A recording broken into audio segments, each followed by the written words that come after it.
Forget what the Pathfinder space probe will reveal. Hollywood has known for years that life exists on Mars.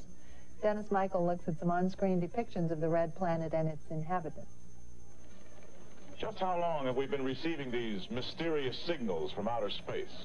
We've been hearing from Mars since the silent movie era and giving about as much respect to our planetary next-door neighbor as the Ricardos gave the Mertzes. Mars is about to run out of air.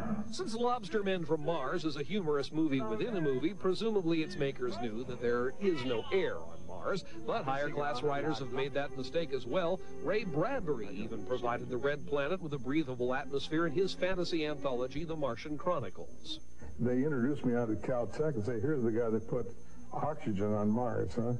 And it doesn't exist. But they accept it because they're romantics, too. In fact, storytellers, and Hollywood in particular, have turned the canals and plains of Mars into something of a Rorschach blot. Look at Angry Red Planet, which says a whole lot more about Earthlings than it does about Martians. Mars is also a place where we've projected our fears, our concerns, our dreams, our hopes. Mars is many things, and it should be many things. It's a symbol as well as a planet. The planet named after the god of war has certainly declared war on Earth many times, from War of the Worlds to Invaders from Mars, and even beach movie regular Tommy Kirk had his turn as a Martian in what may have been the lowest point in Earth-Mars relations. Mars needs women. The exotic dancer is secured.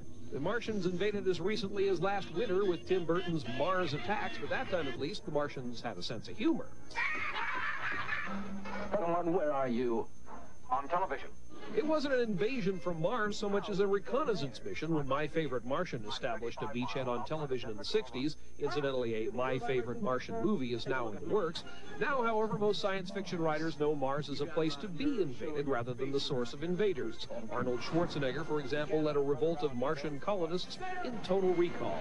Mars is, after all, part of the local neighborhood. If you look at an image taken from the surface of Mars, it's Death Valley. It's so familiar. We've been there before. We feel that we know. It's not like Venus, which is so obviously unhospitable and alien. There's a kind of homey quality to Mars. That is, as long as you remember to bring your own air. Dennis Michael, CNN Entertainment News, Hollywood.